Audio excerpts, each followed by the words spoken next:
Hello, this is Peter from Zzipp Media. I'm doing another local author interview today with Christine. Um, I believe she lives in Wales, but her publisher is in Portland, which I'm sure Christine will go on and explain. Okay, over to you, Christine. Okay, thank you, Peter. Thanks for inviting me on. You are right, I am in Wales. I live in a small town off the coast of South Wales called Barry. I expect Right. most people have heard of Barry Island. So not quite the Jurassic coast, but it's still a nice place to live. So I am Welsh. I was born not far away. Um, so yeah, just a little bit about myself. I'm a nurse. I'm a mental health nurse. I have been for over 30 years. I'm also an artist, and I paint and I draw, but I do that on the side. Mhm. I've never written a book until 4 years ago when I started writing. It was around about the time of lockdown, and as a nurse, as working for the NHS, I carried on working full time. So I went into work every day, did my job, but it meant I had more time outside of work, less commitments.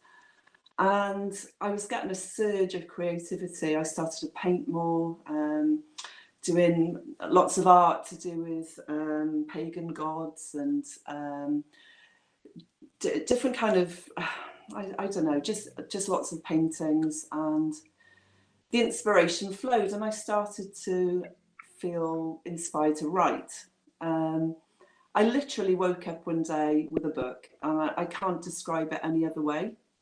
It sounds unbelievable, and I've always heard that everyone has a book in them, and I never ever thought that that would be me. I've always been a good storyteller, and I enjoy fantasy. I enjoy fairy tales. I grew up loving stories by Hans Christian Andersen and I don't know, Enid Blyton, The Magic Faraway Tree, Yeah.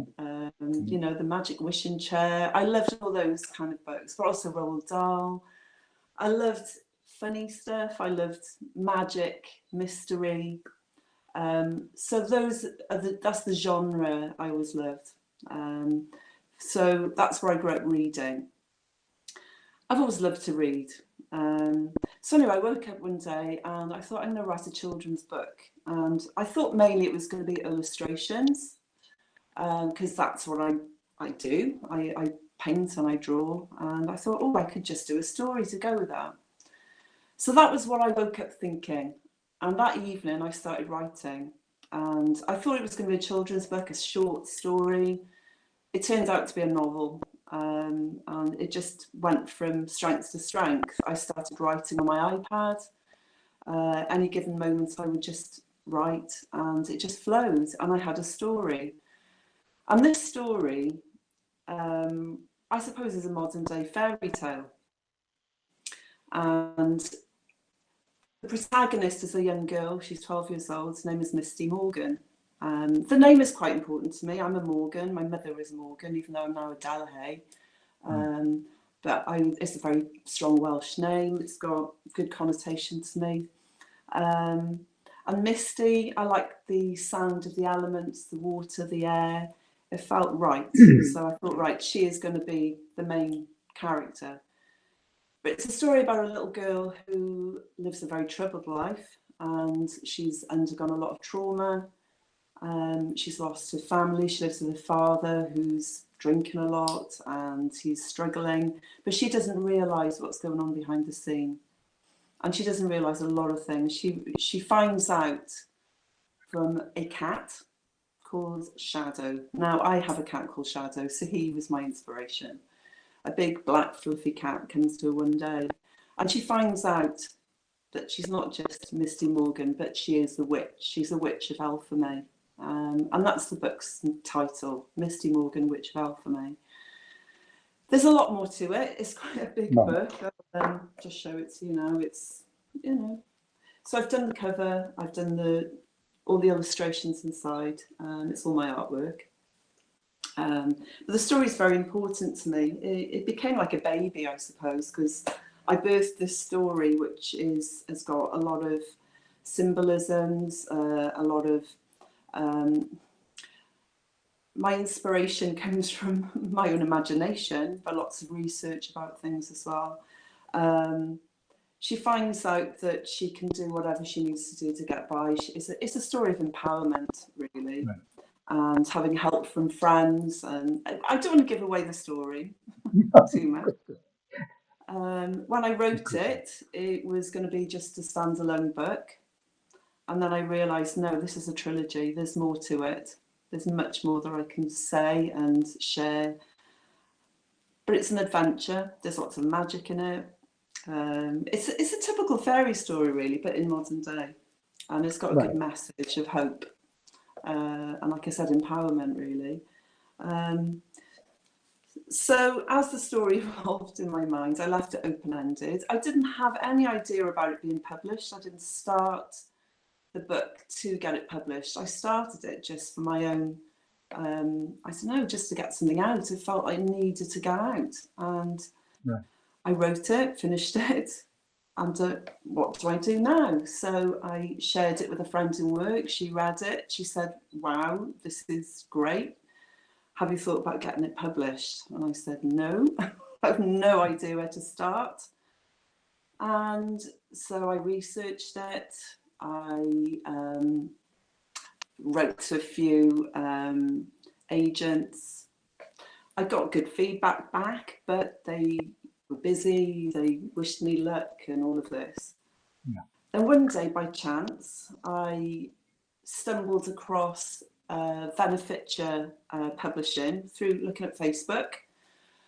And I'd read some good reviews about them. Now, they're a publishing company run by you. I think Diane Narroway, she lives in Portland, and Marisha Kiddle, she's on the Isle of Wight. And together they've got their publishing company.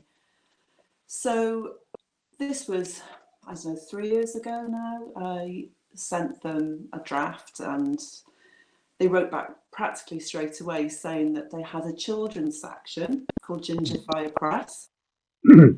And they were interested, and I was totally blown away. I had no idea that this would go this far.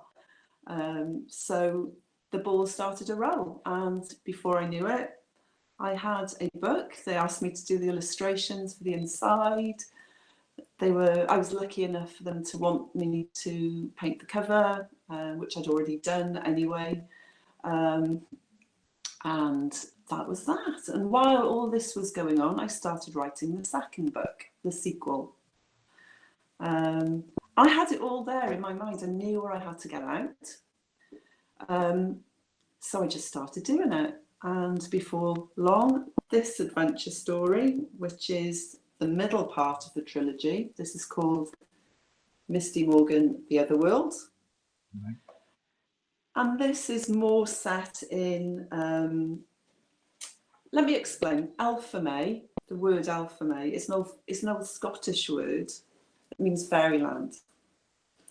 And Misty Morgan is the Witch of Alphamay, which means she walks between the worlds quite easily. Yeah.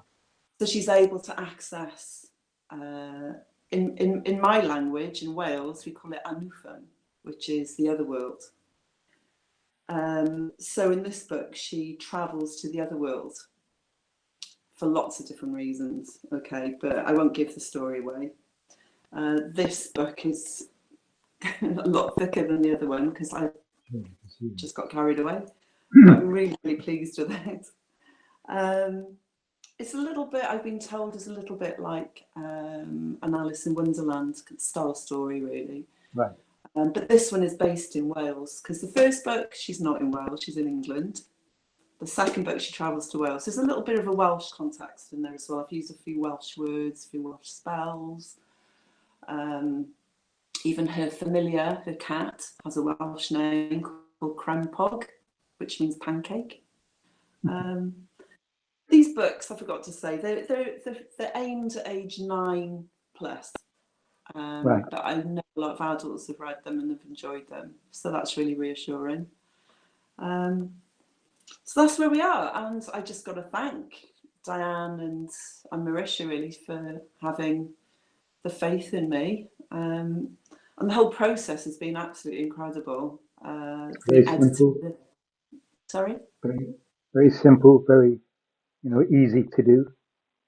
well, yeah, surprisingly so. I mean, I've heard some terrible stories about people trying to get their work published and having to pay out a lot of money to have their books published. But to go from no experience at all to now having 2 books published by fantastic people who had faith in me is just beyond wonderful. And I can't thank them enough, really. So people can buy your books through Amazon. They can. Yeah, They can buy my books directly from the publishing company, which is Gingerfire right. Press. I'll So, put a link. I'll put a link under this video when it's okay, released. Okay, all so right, people yeah. can click on that link and go to the store. This book you can get from Amazon. At the moment, it's Okay, been for sale on Amazon for a long time, and also any online bookstores like Waterstone sell it, and you can even get it abroad. So that's great. Barnes and Noble right. in America. I've known people buy it abroad, so that's amazing. So at the moment, it's online. I've got a few shops that stock it, but I sort that out myself. So I give them the books to sell. This book, The Other World, is literally just been released. I had Mm, it delivered to me yesterday. right. So I don't think it's currently on Amazon, but it will be. But I think you'll be able to get this from the publisher and from any online bookstores fairly soon. Okay. So that looks like a really good interview. Thank you for that. You're welcome. Thank you. Okay. And as I say, when this video goes online on my YouTube channel, it will be in the local authors playlist. So anywhere you want to share it from there, just go to that playlist, click the share button, and share it wherever you want. Brilliant. Thank you. All right. So I it's didn't talk. basically free publicity for you. Sorry, I Yeah. missed that. It's basically free publicity for you. Thank you. I appreciate it. Okay. Um, all right. Well, thank you for the interview, and we'll stop it for the moment. So I'll edit this video, top and tail it with my station ident, and then I'll upload it to uh, YouTube. And when it's there, I will let you know. Thank you. I hope I didn't ramble too much. Of course not. No, I like it when people talk. It's great. Oh, It's about 13:11 now. So thank you for the interview again.